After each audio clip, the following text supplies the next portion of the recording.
My brother erased me from his life after I funded his entire expensive London dream. I disappeared without explanation. Days later, everything went up in flames. It started with 4 simple words from my cousin Lila, casual as commenting on the weather. "Honestly, he forgot about you." I'd called her that evening, my voice tight as I scrolled through yet another Instagram post from the celebration I hadn't been invited to. There was my little brother Ryan, champagne glass raised high beneath string lights in our parents' backyard, surrounded by aunts, uncles, cousins, hell, even that neighbor he'd hated growing up. Everyone but me. "What do you mean, he forgot about me?" I asked, the words feeling strange on my tongue. "How do you forget your own brother? Especially one who had wired you money every month for 3 years?" Lila sighed, the sound of her nails tapping against her phone screen audible through the speaker. "It's not that deep, Alex. You weren't on the list. It happens." Not that deep. As if I were some casual acquaintance, not the person who had practically mortgaged his life to finance Ryan's dream of studying in London. "Right," I said, my voice hollow. "Thanks for clearing that up." I hung up before she could respond, then sat in the dark of my apartment, phone screen illuminating my face as I scrolled through more photos. "So proud of our golden boy," the caption read on my mother's post. "Welcome home, Ryan. Your family loves you." Your family. Not we. Not his family.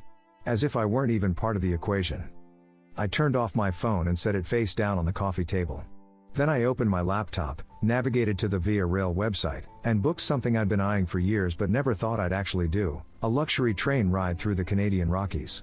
Full glass dome carriage. Gourmet meals. 4 days of sweeping mountain vistas and, most importantly, spotty cell service. I packed a small bag that night, called in for a week's vacation the next morning, and left without telling anyone. While they celebrated the Golden Sun's triumphant return, I would be thousands of miles away, sipping coffee in silence as the Rockies slipped by outside my window. If I wasn't on their guest list, I'd make my own plans. Let me take you back to how this all started. When Ryan got accepted to graduate school in London 3 years ago, our parents couldn't contain their excitement. "Our youngest is going international," they announced to anyone who would listen. "He's always been the smart one." I sat silently at family dinners as they detailed Ryan's accomplishments, his ambitions, his brilliant future. Nobody mentioned that Ryan had flunked his first attempt at applying, or that I'd helped him rewrite his personal statement. Nobody mentioned that I was the one who'd researched visa requirements, international banking options, and housing arrangements. I was the stage crew, essential but invisible. "You're not jealous, are you?" Mom had asked me once, catching my expression after a particularly effusive speech about Ryan's potential. "Of course not," I'd said, because that was what she wanted to hear. And it wasn't entirely untrue. I wasn't jealous of Ryan's opportunities. I was hurt by the assumption that I didn't deserve the same recognition for my own accomplishments. I'd graduated with honors, built a solid career, saved responsibly. But I hadn't gone international, so somehow it didn't count. When the time came for Ryan to actually make the move to London, our parents' enthusiasm hit a financial roadblock. "Our accounts are a bit tight right now," Dad explained over dinner, about 2 weeks before Ryan's departure. "We'll figure something out for the deposit on your flat, but it might take some time."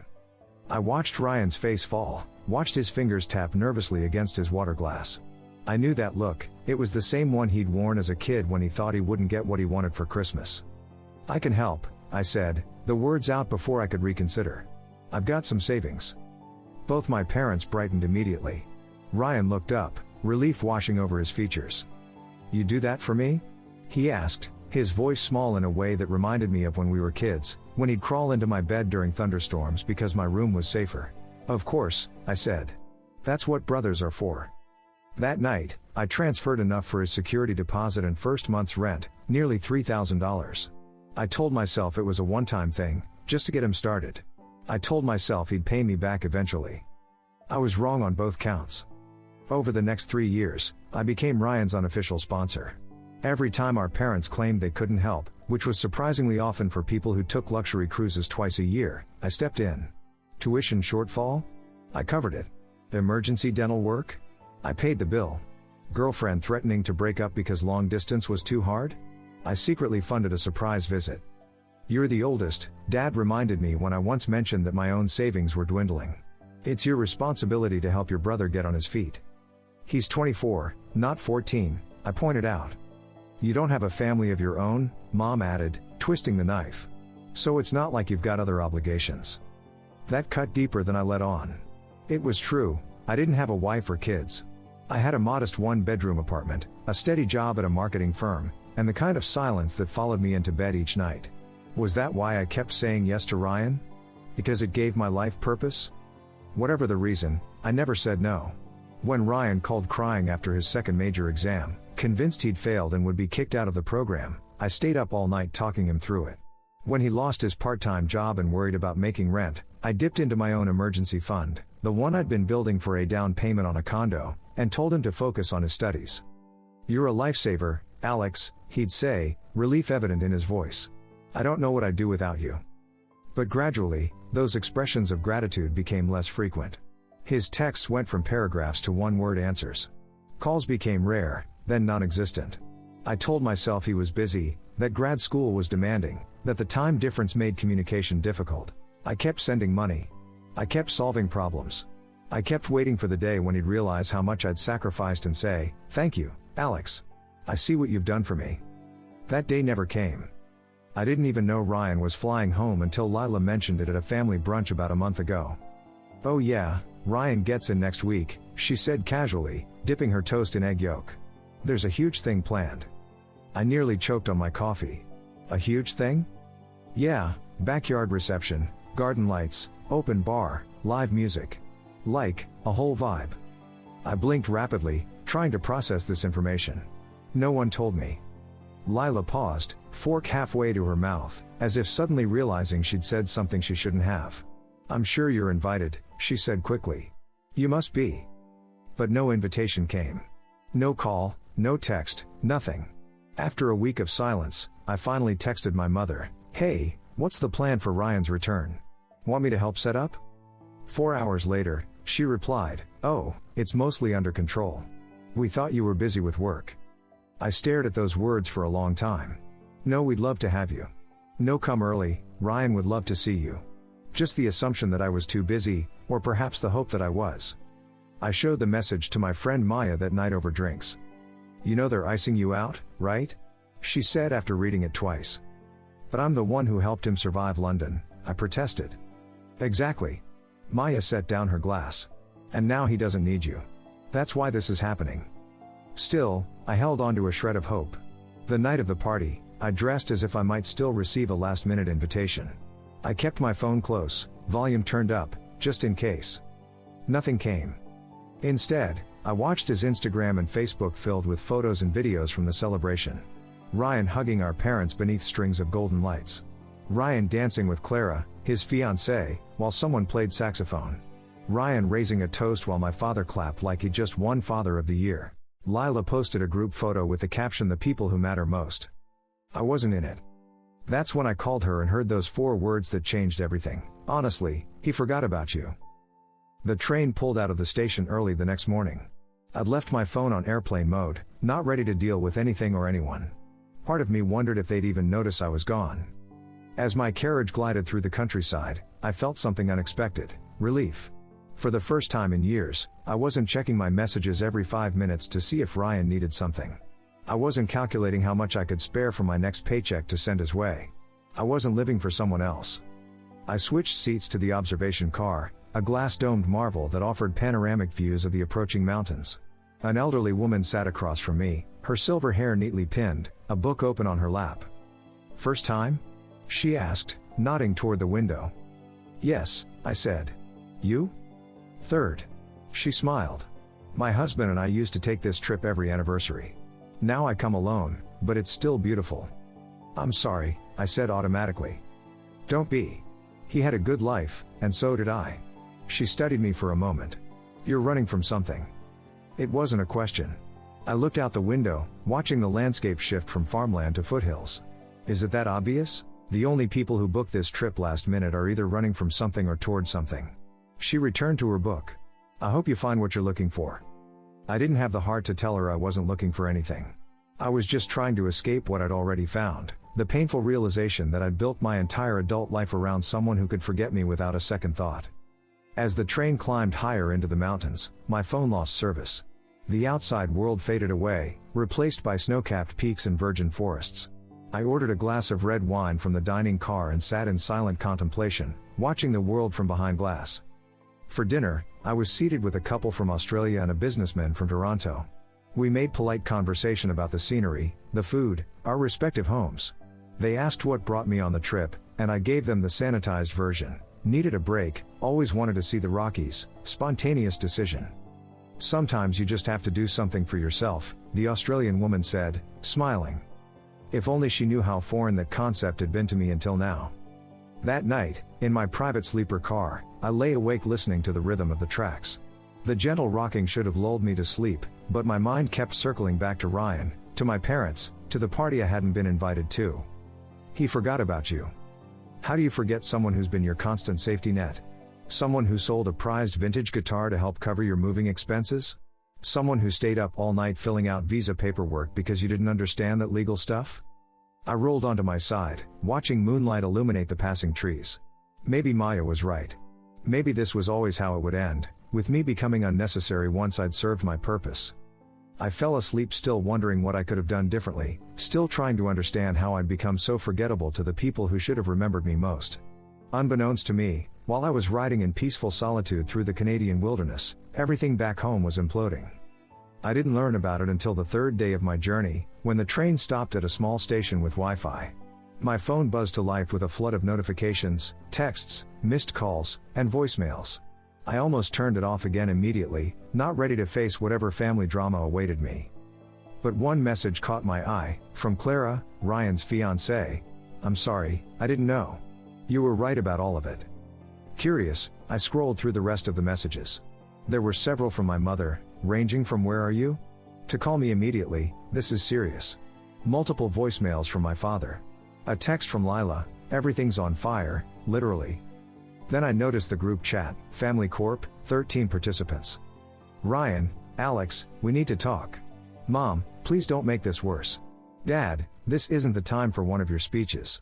Lila, everything's on fire, literally. Clara, I moved out. I'm staying at a hotel.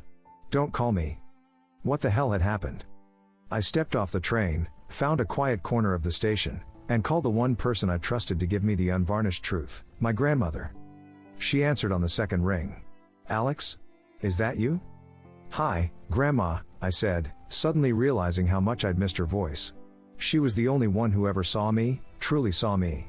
What's going on? Where are you? She asked. Everyone's looking for you. I'm on a train through the Rockies. Just needed some time away. Good for you. I could hear the smile in her voice. They deserve that. What happened? Oh, quite a show, she chuckled. It seems Clara found out about all the money you've been sending Ryan. She was going through their finances for wedding planning and discovered that the savings he claimed to have built up were actually your transfers. And that wasn't all. My stomach tightened. What else? She found some document on his computer, a plan for what to say if you ever confronted him about the money. Quite nasty, from what I hear. Things like Alex has always been dramatic and he gets jealous when I succeed. I felt sick. Not just because Ryan had prepared excuses to gaslight me if I ever called him out, but because part of me had suspected all along that he saw me as nothing more than a resource. Clara confronted him at the party? I guessed. No, the day after. But she did it in front of your parents, and when they tried to defend him, she told them everything, how you'd been supporting him all along, how he'd lied about paying for their wedding deposits, how he'd told her you weren't close with the family. I closed my eyes, imagining the scene. And all hell broke loose. Your mother actually tried to blame Clara for snooping. Your father insisted there must be some misunderstanding. But Clara had receipts, literal receipts, with your name on them. I leaned against the wall, suddenly exhausted. So now they're looking for me because? Because they need you to fix it, of course. Grandma's voice hardened. That's what they've always expected, isn't it? For you to clean up their messes? The truth of her words hit me like a physical blow. Yes, that was exactly what they expected. I was the fixer, the silent supporter, the walking ATM. And now that the charade had collapsed, they needed me to somehow make it all better. Would you like to come for dinner this week? Grandma asked, changing the subject. Just us. I blinked in surprise. You're inviting me? Of course. I'm not blind, Alex. I've been watching all of this for years. That was all I needed to hear. I didn't respond to any of the messages or calls. Instead, I turned my phone back off and returned to the train, determined to finish my journey in peace. Whatever drama was unfolding could wait. For the next day and a half, I watched mountains give way to forests, forests to valleys, all from the sanctuary of my glass dome.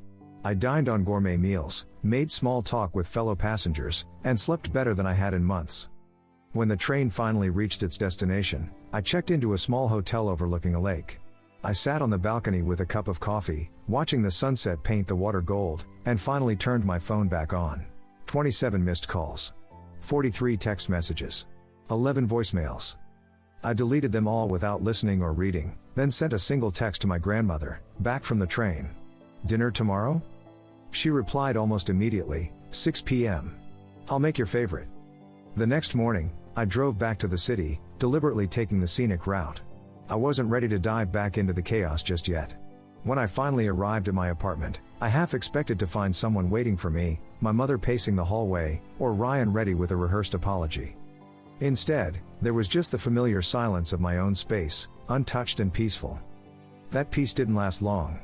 Just as I was unpacking, my phone rang, my mother's number. Against my better judgment, I answered. "Where have you been?" she demanded, skipping any greeting.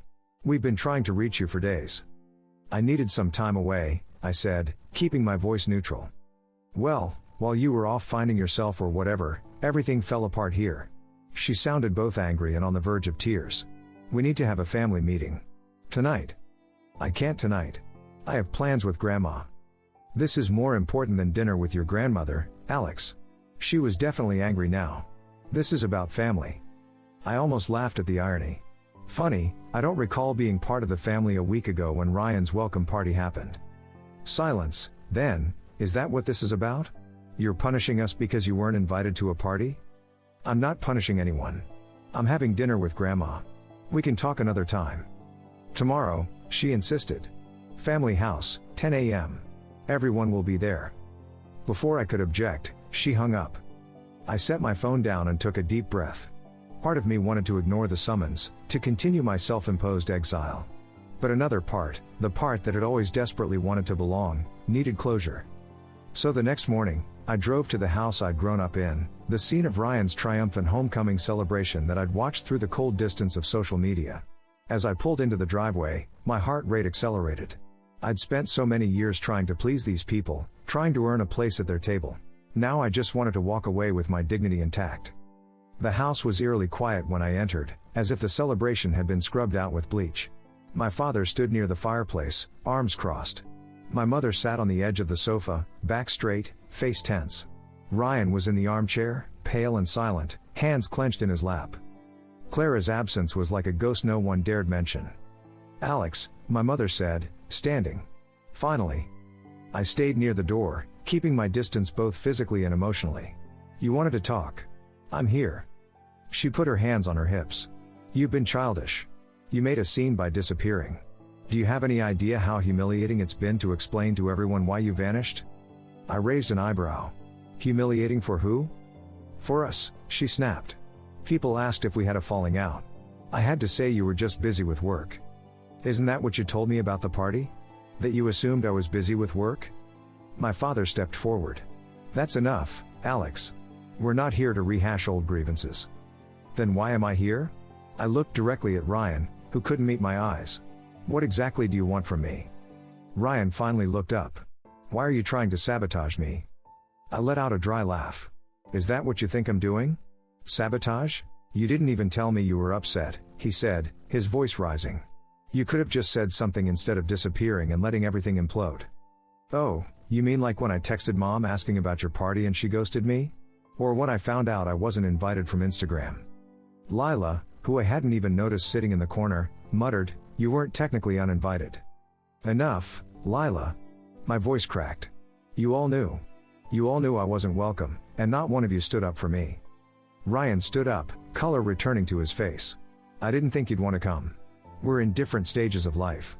I just came back from a master's degree abroad. You're, still doing the same job.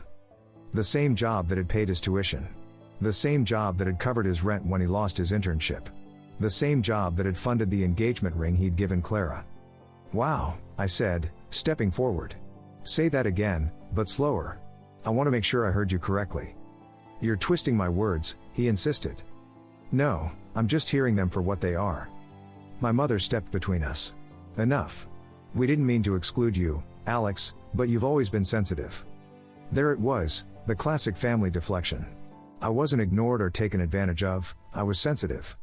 I pulled out my phone, opened my banking app, and turned the screen toward them. $48,600. That's how much I've sent over the last 3 years. I looked at each of them in turn. Does this look sensitive to you? No one spoke. This is how much of my life I've handed over quietly, willingly, I continued. And what did I get back? An Instagram story captioned the people who matter most. My father rubbed his forehead. Let's not turn this into a drama. It already is a drama, I snapped. It's your favorite genre, starring Ryan as the golden boy, Mom as the martyr, and me as the background extra who pays the bills. Silence fell over the room, heavy and suffocating. And then I did something I never thought I'd do. I walked to the mantel, picked up a family photo, Ryan at graduation, me cropped halfway out, and placed it face down. I'm done, I said, turning to face them. Done helping, done paying, done being quiet. Alex, my mother whispered, you don't mean that. Ryan's voice cracked. You're my brother. I looked him directly in the eyes. No. I was your wallet. Then I walked out, not looking back. Not because I didn't want to, but because I knew that if I did, something in me would hesitate, something would try to forgive, to go back to being the quiet supporter that always expected me to be. But that version of me didn't survive that living room. He was gone, and in his place stood someone new, someone who finally understood his worth. The silence that followed was deafening. No missed calls, no frantic texts, no desperate pleas for reconciliation.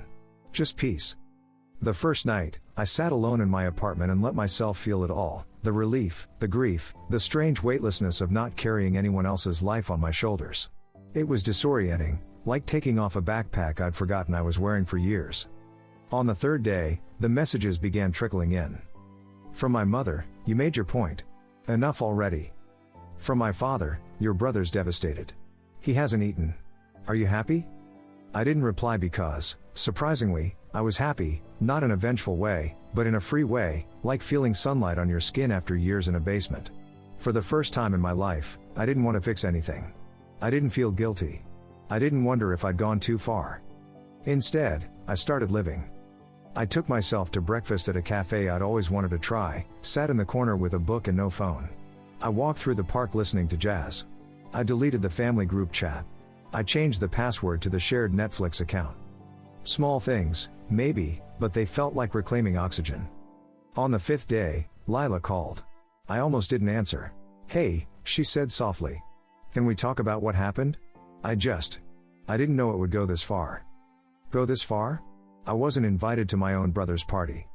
She hesitated. I knew, she finally admitted. I knew you weren't invited. Ryan told me not to tell you. He said Alex won't mind, he's always busy anyway. There it was, the mask finally slipping. Clara left him, she continued quickly. She moved out. She found the bank records, she found everything. She said she had no idea he'd used your card or lied about the trip to France. She's furious, says she doesn't even know who he is.